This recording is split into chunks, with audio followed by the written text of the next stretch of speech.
welcome back to a brand new episode of Down South Up North. Gents, we are back. Sorry we had to take the last couple shows off. I've been suffering after the worst Super Bowl champions ever have been crowned. That was a really rough time for me. But we're back. We're back in action. How are we doing today? We're doing good, man. We're doing good. Ready to get back to the grind, but we're ready. Living good, man. Gabe's Gambles hit last time we were on this joint. Your boy is feeling spicy. Ready for today, man. Good on this. Ready for today, man. All right. Easy money. I'm winning money. Easy money. Hey, man. We got the numbers. Don't make me crack a cold one. Uh-oh. All right, he's feeling good. Kyle, we cannot let him get too ahead of himself here. Dude, I honestly thought he was cracking a cold one. I was reading something, and then I see it was a Dr. Pepper. So I was a little scared there for a second. I was a little scared, but we're good. We're good. It's all good. It's all good. All right. Well, we have 195 days until kickoff of the NFL season. I don't know what we're going to talk about until then. Shedeur Sanders, Cam Ward, two of the top quarterback prospects in this upcoming draft, had a little bit of beef this past week. We're going to run the clip right now, and after we're going to discuss what this means moving forward. Consistency, that's what he lacks. They gave you a completion percentage award, and all you did was throw check downs and bubble screens. That's actually crazy. If I did that, my completion percentage would be 90. I throw the ball downfield, you don't. You ran the ball. You had a run game. You had a run game. You had a run game. Cam Ward, Shedeur Sanders. We had a little bit of a mock draft review the last time we were on. But, guys, I'll open up the floor. This beef, how does this reflect what's going to happen on draft night in April? So I can start it off. So they were arguing which was weaker, you know what I'm saying? Playing the bowl game and playing bad, which was Shedeur, or being a Cam Ward and quitting on your team halfway through. And I think both of those reflect the draft stock, right? Like one of your bigger games of the season as Shedeur ends up playing one of his worst games of his college career. And then Cam Ward already got a little bit of attitude, a little bit of – it could be swag, but it's a little bit of attitude. Could be negative in a lot of people's eyes. Ends up not playing that half. And then you catch him on camera going back and forth, and Cam Ward's like, oh, yeah, you played like trash. I mean, I just didn't play, though. Like, he said we both suck then. But, like, I think it's a bad reflection on both of them. But regardless, these guys are the two top guys in the draft. But I think character matters a lot when you're not sure hits. It's not like last year. So I think character matters a lot. And I think Cam Ward honestly might be hurting his draft stock a little, just a tiny bit with some of these videos we see with Shedeur going back and forth. But they really be acting like cousins, acting like family. And they share it all with us. I'm cool with it. Yeah, I got some stats pulled up. It's a very close race. Record 39-7 for Cam Ward. Shedeur 37-10. Completion percentage is very close. I mean, I'm not going to read and spit all these numbers at you guys because it'll just take forever. But it's very close. And if I'm an NFL GM and I see that Cam Ward quit on his team at halftime, it's like, dude, he's dropping. I wouldn't say out of the first round, but definitely out of probably top 10. If you're quitting like that, like you want your quarterback to have the intangibles. What's going to happen if Cam's down like 2 scores with like 7 minutes left in the fourth quarter? Oh, I know. He's going to pull an Anthony Richardson. That's Anthony. That's what he's going to do. I like that. I like that. That's what I was thinking too, Matt. I was thinking that too. Just like stuff like that, dude, it matters to the scouts. Does he have all the skills in the world? Absolutely, dude. He was lights out this year. And he's cocky too. He said, quote, okay, you're either going to draft me or not, have the shot, whatever. He's just, I don't know. It's just crazy to me, dude. He's talking like that, and he quits on his team. And then, to finish it off, he said, you got to remember, you're the same team that's got to play me for the rest of my career. I'll remember that. Said that this week. Out of the top 10. Easy, bro. Easy. So Top 10? So Matt, I got Intangibles, dude. Intangibles. I get it, but some teams need a quarterback, right? Like the Giants need a quarterback. The Titans, you could argue, need a quarterback. And look, I get it, but to me, I think that's a little bit of an overreaction. We see how players. I mean, some players don't even play in a bowl game. He's definitely going to go top 3, but that's just what I would do personally. Yeah. Like you said, that was a great comparison. Anthony Richardson, dude, you're down in like prime time. It's a tight race. So he's on the Titans, tight race between in the AFC South, and he just gives up like that. He just takes off his helmet. I'm done. I don't know. I don't really care. No, bro. No, I would rather reach if I'm the Titans or the Giants or somebody. I would rather reach. So I gotta. Sorry to interrupt you, Kyle, but I got a question. Good. Don't you guys think? This is my perspective. Don't you guys think it's almost better not to play the game at all than to quit at halftime? Oh yeah, and that's what I was kind of getting at. Like, look how many players opt out, and look, that's a perfectly fine. Like, I get that, right? Like, to me, it's like, okay, I'm hoping, fingers crossed, what you're doing in this situation is taking the game off, but preparing, getting that extra preparation for the draft come April. I mean, again, that's the thought process. I'm hoping that's what they're doing instead of just taking the time off. But these are NFL players, soon to be. You know, we know how it's going to be. But what Cam Ward did definitely is a reflection and what people have to take into account when you're drafting a guy. I mean, unfortunately, there are teams that just, they need a quarterback. Right? I mean, like the Raiders. I would have to say they need a quarterback, no? They need one, but I would reach, dude. I would reach pretty far.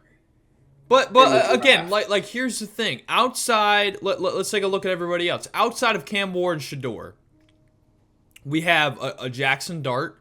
He's been sneaking up now. Who, I don't know. Had a great outing at the Senior Bowl. He did, but I don't know. I'm on the fence about him.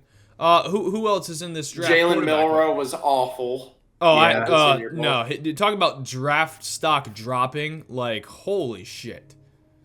Did Quinn Ewers get the draft? Quinn Ewers is in there.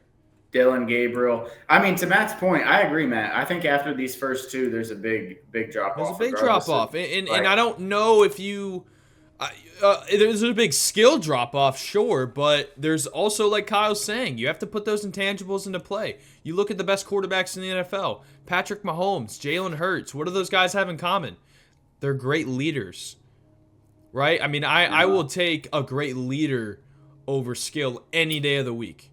Any day of the week. You know what's kind of interesting, though, boys? Like, this kind of gives me the same vibes of Malik Willis, Kenny Pickett. Like, almost someone's reaching for one of these quarterbacks to be a guy. And then we could get to the draft, and nobody wants them. Like, we thought Malik Willis and Kenny were going, like, Malik number 1, Kenny number 3 for a lot of the time before the draft. Kind of like Will Levis, too.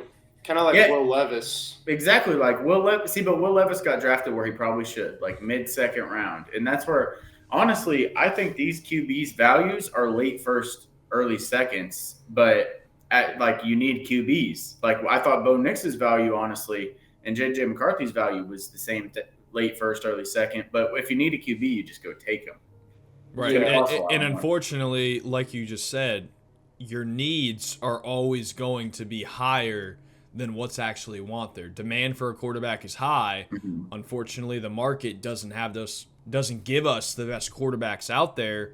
And what does that turn into? Overhype and overreactions from quarterbacks. Shedeur Sanders, if his last name wasn't what it is, I don't think he would be where, he is in terms of status and recruitment levels. I've seen Shedeur play. I have. A couple of games I was impressed, but you also have to realize, like, one of these guys played in the ACC, the other played in the Big 12. Those are not two of the best Power 5 conferences in the country. Mm-hmm. And I'm not degrading anybody. I'm not saying their competition was bad. But at the same time, maybe you have to give a guy like Dillon Gabriel more props. Because he did play for an Oregon team that defeated Ohio State in the regular season, who went undefeated, right? Like, he played great games. And maybe he's being overlooked because Cam Ward broke a record at Miami. Shedeur Sanders has the name, right? I mean, Colorado had all the lights on them this season. And they did great. Shedeur did great, but, you know, there were games like that bowl game where they're playing a good team. I don't know. It was a long time ago. Shedeur Sanders in Colorado went up against Nebraska.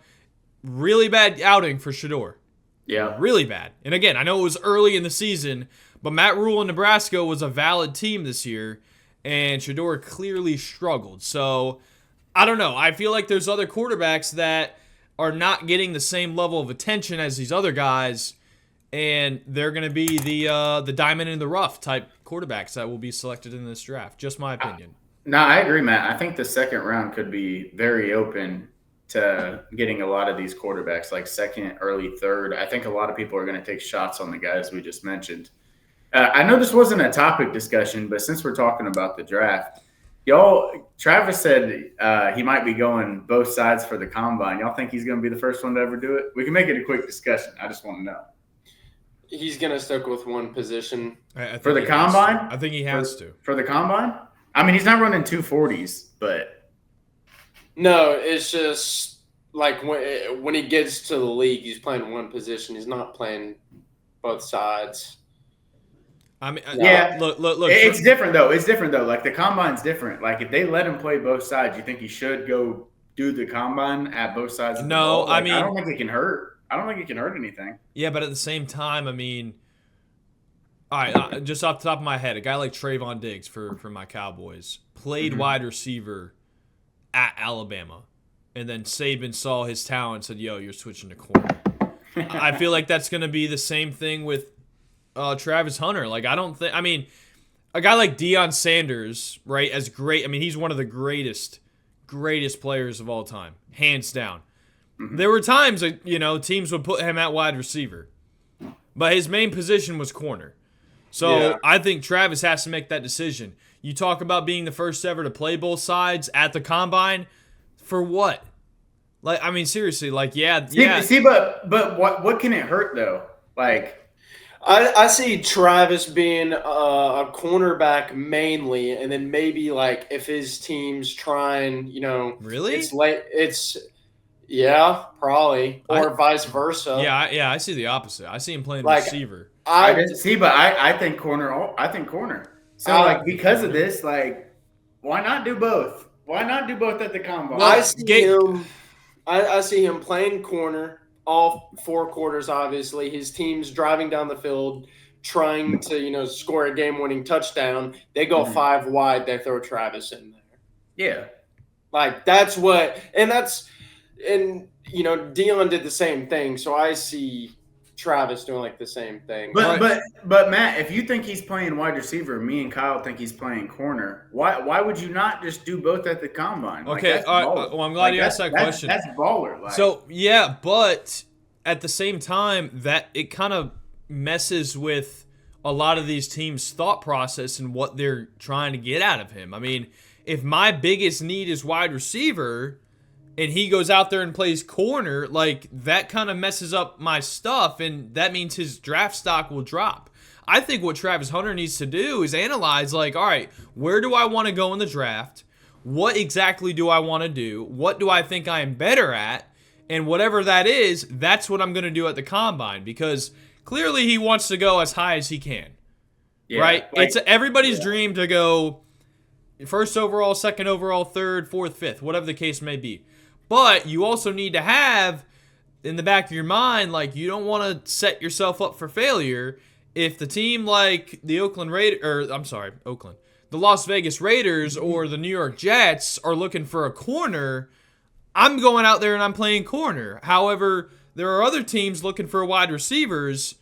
He's got to go out there and play wide. But he's got to pick one. Tennessee and Jacksonville, bro. Tennessee and Jacksonville, I could see them being forced. Like Tennessee, who's their best receiver? Who's Tennessee's best receiver? Calvin. Oh no, Calvin Ridley. Yeah. Like you telling me Travis can't be better than Calvin Ridley? No, I think he can. But who in their right mind is going to play him both sides of the ball? He's going to be gassed by halftime. He's an incredible athlete. incredible. He played nearly 90%. But in the NFL, we're talking NFL, he's on the field 80% of the game. Yeah, I feel it's not possible. I feel like we're getting off topic a little bit about him playing in the NFL. Like I'm just saying, we're talking about strictly the combine, and why not just do both? Like you guys are saying, don't do both, but like what could hurt? Like Kyle said, if he goes for just corner, maybe we were thinking about getting Travis as a wideout top 5. Now it's kind of questionable. But if he does both, you could be like, dude, this kid is just he's just a dog. I mean, I think you're seeing the positives out of that situation, and I'm just seeing the negatives. Yeah, I guess. You know what I mean? I just don't see any negatives. Like I really don't. I don't think if he goes and plays both, the only way it's a negative is if he sucks. But I don't think he sucks. Right, so. but like I think if I'm Travis Hunter, I'm gonna do what I do best. I like your theory. Though. You know what I mean? Gabe. Here's the thing. He has the tape. He has the tape of him being an elite corner, an elite receiver. Yeah. Your biggest moment where you can show what you're made of in front of all these scouts. You know? Yeah, no, I know what you're saying. I get your point. Like if he really wanted to go somewhere and he thought like Tennessee, no way Tennessee drafts me as a wideout. Let me just do corner. Or like no way Tennessee drafts me as a corner. Let me just go wideout. Right. That does make sense. Right. But I feel you and Kyle a little bit of haters already on my boy Trav. What? No, I'm not hating, dude. I'm looking out for him. I don't want him to set himself up for failure. We were agreeing, bruh. We weren't arguing. I ain't no hater. I said he's a little instigator over there, Kyle. I think y'all hating a little bit on my boy Trav. Man. No, I'm not an instigator, dude. I think. I mean, honestly, I'm thinking about the negatives here as well. Say he goes to the combine and he's just going all out for cornerback, like just the cornerback drills. He's going all out, and then he thinks, you know what, I'm going to go receiver too, and he's just gassed. Right. You know what I mean? That's what I'm saying. He's not gassed at the combine. Well, not gassed, like, where it's just he doesn't perform as well, and then teams are just like, what the hell is going on? Yeah, no, that's fair. Like, hey, me and Matt are negative Nellies over here. So. I know it's separate days. No. By the way, it's separate days. By the way, in case you guys don't know, it's completely separate days. DBs what do you mean? DBs and wideout. Yeah. But still, like. He's still gonna get tired. Nah, Kyle's with me now. Oh! Right. Yeah, Kyle.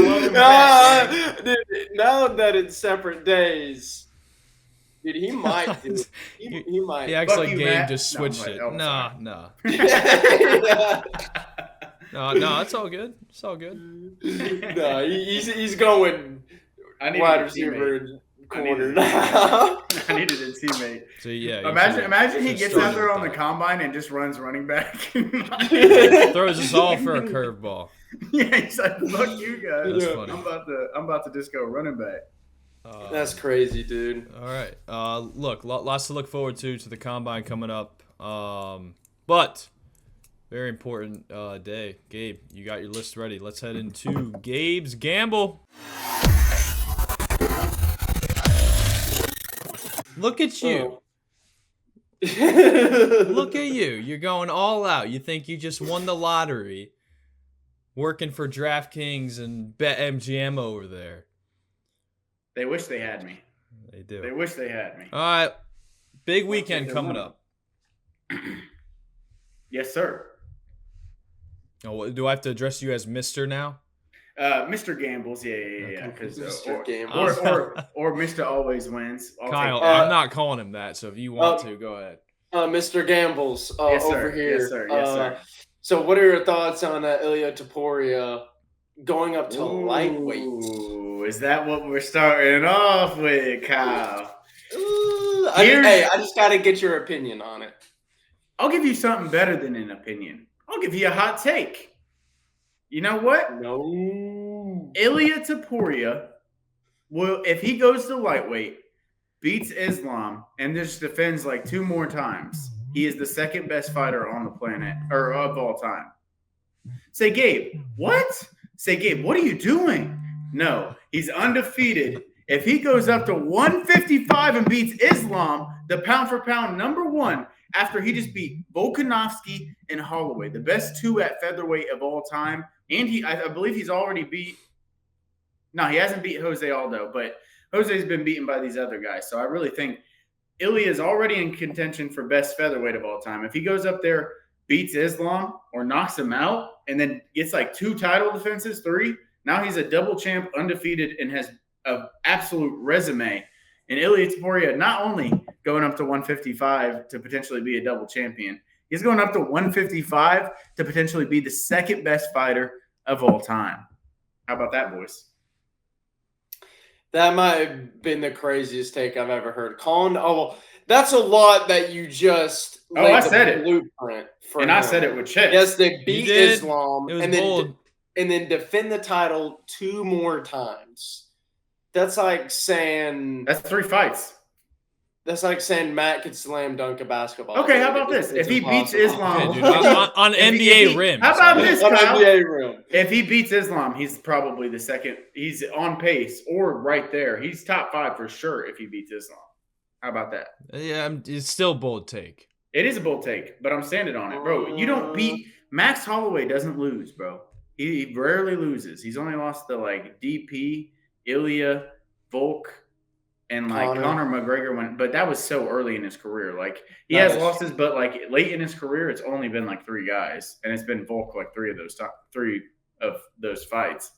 I mean, I think Ilya's not only moving up at the right time because Diego Lopez is knocking on that door like the Grim Reaper, but also he can achieve so much from going up to 155 that there's better fights for him, bigger money fights, because 155 is the most stacked division in the UFC. But also there's that legacy, man. Like he's not getting 3 belts, but if he gets this second one, he might be one of the best double champions of all time. And I know you said, oh, Gabe, if he does this. Best double champ of all time. Yeah. Yeah, bro. What are we talking about? Dude, I don't know what you're on tonight. But. Bro, you guys, if you know ball, bro, Max Holloway and Volkanovski is no, like, I don't care what age they are, what they doing. They were champions when he beat them and knocked them out cold, bro. If he knocks out Islam Makhachev or just beats him, like he's beat 3 guys that have been pound for pound number 1. I don't know if that's ever been done, frankly. Beat 3 guys that have once been pound for pound number 1 in the UFC. That's an insane statistic. Like, I don't even think that's a fathomable thought. Don't get me wrong. What he's done is nothing short of great. But calling him the greatest of all time, or he's could be the greatest double champ. If he wins this next fight, he's the greatest double champ of all time. Oh, greatest. No, dude. I mean, all right. Maybe I gotta look up who has all been a double champ. DC, GSP, I believe BJ Penn, Conor McGregor. I got a list right here. I'll just Randy Couture. Randy Couture, Dan Henderson, BJ Penn, Joe Warren. Dan Henderson. Dan Henderson was it? No, I don't. Was Dan Henderson a double champ? No fucking way. And Pride, he was. Oh yeah. Okay, I'll just do UFC. GSP, Daniel Cormier, Amanda Nunes, Henry Cejudo, Amanda Nunes again. What a dog. Mm-hmm. John Jones, Alex Pereira, and that is it for right now. Facts. I can't believe I forgot about Alex P. Of course. Yeah. Now, I'm standing on business, bro. Nobody in that whole list beat anybody better than the people that Topuria would have beat at 2 different divisions. Bro, I mean, John Jones did nothing. We just gotta look at John. But John Jones went up, did he not? Did he go up in weight? Yeah, but he hasn't fought anybody at heavyweight, bro. He fought Cyril Gane, who was all right. Like he's just like all right. I mean, he's not the best in the world ever at heavyweight. He had an interim belt, but like it was a BS interim belt.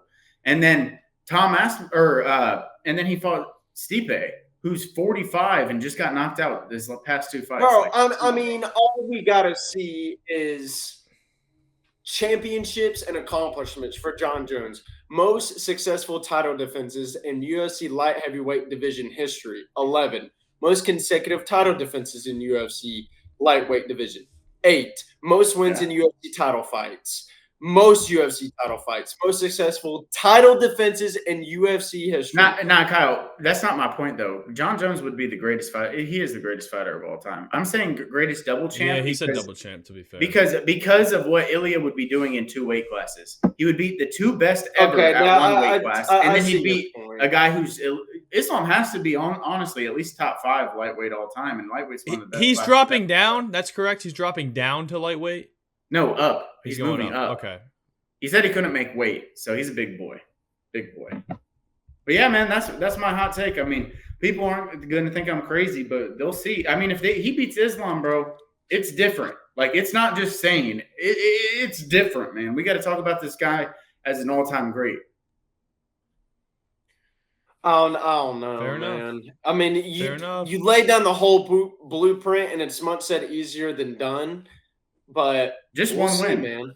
One win, and he solidifies. But Kyle, he's not saying greatest fighter ever. I mean, I get where he's saying. He's saying double champ, and nobody can get to John Jones without winning all, like you said, all those title defenses and stuff. Right, so. right. So I mean, he's got a point. But if we're looking at, so you're saying path to double champ, like making him just greatest, no, he's just saying he's saying people he's defeated along the way. Yeah, no, like that's John what I'm Jones. saying. John Jones didn't do that much at heavyweight. DC didn't do that much at lightweight when he was the champion. Like, he didn't beat guys like DC didn't beat John Jones and then go beat Stipe. That would be like, okay, he might be the best double champ of all time. Like Conor McGregor fought one Eddie Alvarez and then never defended his. So then, what about this? What about Alex P, dude? He's beat some dogs. He's beat some decent guys, but let's be real. Alex Pereira. The only extremely impressive win Alex Pereira has is Israel Adesanya. Like, he hasn't fought guys, and that's not his fault, but he hasn't. Once he fights at least like Ankalaev, he hasn't fought a single wrestler his whole UFC career, bro. He hasn't fought one. He's beaten 1, 2, 3, 4, 5 champions, I believe. Was Jamal Hill ever champion? Yes. And yeah, he's beaten. Or no, champion. 1, 2, 3, 4, 5 champions. Izzy, Yuri, Jamal and Jan Blachowicz. Jan Blachowicz, yeah. I mean, see, but that's because light heavyweight, bro, is such a dead. Like, they were such a dead division before Alex came up there because they just kept flipping champs like back and forth. That is true, I guess. Glover Teixeira won it at 44. So. All right, guys, we're running out of time here. So let's hit the gambles. Gabe, let's get through these. You got 3 picks for us? Yes, sir, I do. Right. And we're starting off with free money. I mean, even the line says free money. Minus 550. Say, Gabe, minus 550. Why would I even put any money on that? Because we're laying it, boys. We're laying it all together. That's why we're doing it. And we're going with Jan Silva. Say, who is Jan Silva? Oh, only one of Gabe's favorite fighters right now. Where's he from, Matt? Probably Brazil. Exactly. Come on, man. He didn't even know, but he knew. Jan Silva, bro, this guy is an absolute dog. His first 2 fights in the UFC, he was an underdog in both of them. Guess who bet him? Oh, say G Hut. Yes, sir. And then, so his first fight, he comes out, knocks the dude out. Was a little bit overweight. Second fight, 7 days later, 7 days, and nobody talks about it. 7 days later, comes out, knocks his opponent out. Drew Dober. Easy work. Big dog in both those fights. I bet him both times there, and I'm betting him when he's a favorite now too, because I think this guy has what it takes to become a world champion. He is a dog, bruh. He is a dog. So I'll keep it short and sweet. Jan Silva's minus 550 for a reason, because he's guaranteed to get that bread. And if you wanted to throw KO, I ain't mad at you. I'm not telling you to, because we love money line over here. But I know Kyle loves his KOs. If you want to throw KO, I do, dude. It gives you that higher multiplier. So come on, especially at minus 550. We ready for round 2, boys? If you throw KO, I ain't gonna be upset at you. Not at all, my boy. Not at all. And you know what's funny? The next guy is also named Jan. I'm betting with. Jan, hear me out. Yep. Matsumoto. Jan Matsumoto. All right. He's the next fight on the card. Where's he from, Matt? Brazil. We get it. We Can't get miss. it. We Can't got miss it. if he's named Jan and he's from He's Brazil, undefeated. He's winning a fight, bro. He's undefeated. Jan ain't losing. 16-0, and he's versing Rob Font. Rob Font is old as absolute dirt. I don't know how this line is what it is. Yep. Rob Font just got embarrassed in his last fight. I mean, he's looked slower and slower with each fight. He's a veteran. He's a solid guy, a benchmark, right? But this guy's going to come in here. Jan Matsumoto, hopefully I'm saying that correctly, comes in, gets the dub, and his line, beautiful line, minus 160, Kyle. Basically 50-50. That's a beautiful line, and we're going to take that. We're going to take that. I feel very confident. 16-0 versus a guy that's been looking worse and worse every fight he gets out. Rob Font's lost to guys that are very beatable. So I think that's an easy dub. So 2 dubs for Brazil. Guess where we're going next, Matt? Probably sticking in the same area. America. Nah, you're wrong. Okay. We're going America, and we All got right. a dog, Thank Kyle. you. Thank you. We got a dog, Kyle. We got a dog. Dog of the day, baby. Kyle, you mentioned double champs, right? I did mention double champs. You know who one of those guys was? Henry Cejudo. And we're taking him, Kyle. The triple C, technically triple champion, because he got that wrestling title. He is who we're taking. He's on a losing streak. I can't lie. He's looked kind of bad, but this last loss was Merab. Merab is clearly good. You know what I mean? So we're fine with that. And then before that, he lost to Aldo, I believe. Aldo's really good. So, Henry's not at the level he was, but Song Yadong is overrated. People really love Song Yadong, and I don't see what they love in him because anytime he versus good competition, he always somehow fumbles the bag. I mean, he's lost his past 2 fights as a favorite. Guess what he is here? A favorite. It's not looking good for him. I think Henry Cejudo not only wins, he wins by decision, by the way. Almost guaranteed in my eyes. Henry Cejudo wins by decision. But regardless, we take the money line, boys. We always go money line. So Henry Cejudo, I truthfully believe, just is going to out-IQ him to death. I think he's going to do whatever he wants. Song Yadong might be able to knock him down, and it might get scary because of that, because of his punch power. But I think Henry Cejudo shows why he's the triple C, the double champ, as Kyle mentioned earlier in the show, and he gets that dub. And we're looking at all 3 of those. We got a plus 220 currently on Cejudo. We got a minus 160, and then we got the big boy with Jan Silva. So if you're feeling ballsy, you could throw Jan Silva KO. But just take the minus 550 a little bit, get you some extra money, a little bit. And those 3 are hitting.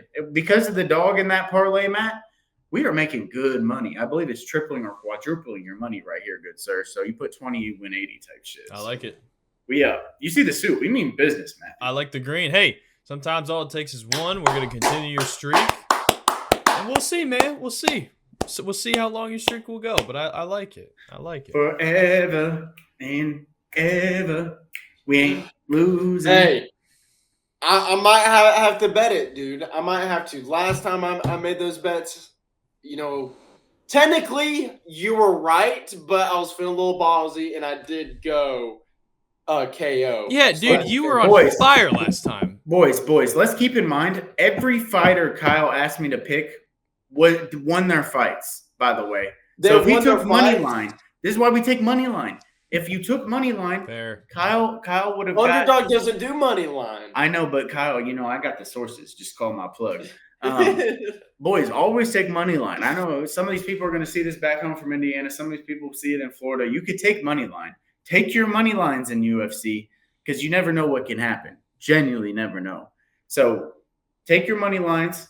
We're looking at like a ×4, ×5 profit right here, Kyle. Free money. That's what we like to hear, baby. That is what we like to hear. Come on, man. Dude. Come on, man. Actually, should I show something? Should I show something? I don't know if this will pick up with the focus. No. Can y'all read that? Yeah. It says facts. Hey, I'm hitting you up every weekend because it looks good. All right. Now he's getting fan chats in the show. He said, "Hey, I'm hitting you up every weekend for the locks because you got them, my man." Yeah. Hey. He said, "I put 50 to win 485. I'm betting once you every weekend." I mean, those are the reviews I'd be getting, man. Don't make me kick my feet up. You're getting a little too confident, but I ain't hate. I will be confident. And I will win. Hey, Boys, dude, put the money. dude, if we get 5 weeks down the road and my bank account stacks, you can wear the suit. I'll make your own jingle for Gabe's Gambles. How about that? We'll sing a song when your segment. Okay, no, comes up. We're not singing it. Bet it. No. We'll You play the sing tune. it. Kyle's right. You sing it. If I hit this week in the next 2 weeks, you sing my song when I get in this bitch. All right. You sing my song. I'll do that. Sorry for the language in case you know family members watching. No, that's all good. Grandma. But that's going to do it for today's episode. Gentlemen, it's great to be back, baby. It's great to be back. Yes, sir. You know, I love talking college football and talking shit about the players. You know, it's what we do best. But, no, good show, Gabe. Hopefully those bets hit. I will be tailing those picks this weekend. They will. But gentlemen, how do we like today's show? Felt good, man. Felt good. Yeah. Back in the groove, boys. It just feels Back good in to hang It with y'all, does you know feel what I'm good. saying? It does feel good. It does. But guys, if you enjoyed today's episode, make sure you like, comment, subscribe. Check out all the social medias down in the description below. Hope you guys had or have a good weekend. We'll see you in the next one. Peace.